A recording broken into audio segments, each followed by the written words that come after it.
Members, you heard from the community very clearly about what this is about, the key issue here. Many of you will have been on Parkside Drive, but you might not have ever walked Parkside Drive. Parkside Drive has homes on one side and a sidewalk in front of those homes, which is too narrow to meet the city standard. On garbage day, if you're pushing a stroller, you maybe have to move the stroller out of the way or step into traffic. That's how narrow that sidewalk is. On the other side, because there's a retaining wall to keep the park from washing into the street, it's too narrow to have a sidewalk.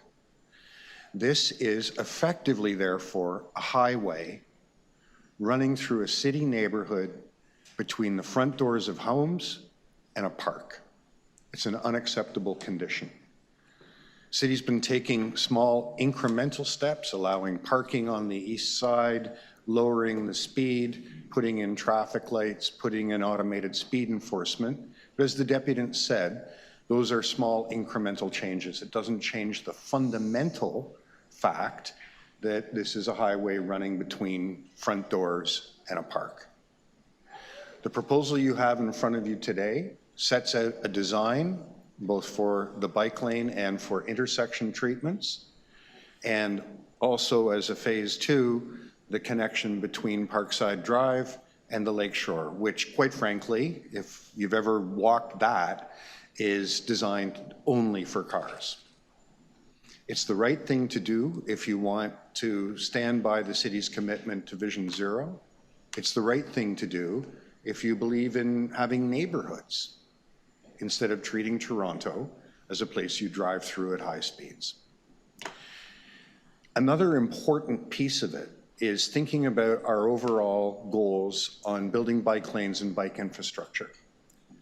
As an analogy, would you build a subway station that buses couldn't get into?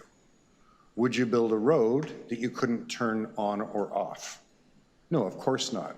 Transportation systems function as networks.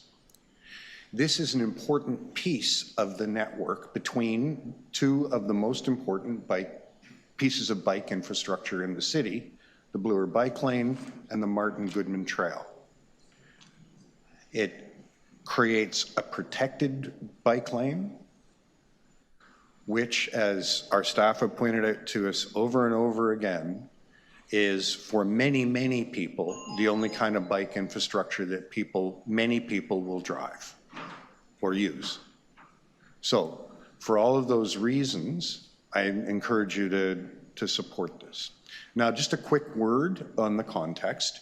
As you've heard, the province of Ontario has decided that because they're incapable of managing or completing any of their own transportation projects, they want to take over some of ours. I urge you to take this as a moment to tell them to stick to their knitting. When they are actually able to give us an opening date for the Eglinton LRT or the Finch LRT, and when they can give us a real costing on the $50, $100, $200 billion idea of building a tunnel underneath the 401, and when they can give us any sense they have coherent thinking on transportation policy, then maybe we could invite them into the conversation about how people travel safely, comfortably, and environmentally sound ways around the city of Toronto. Thank you.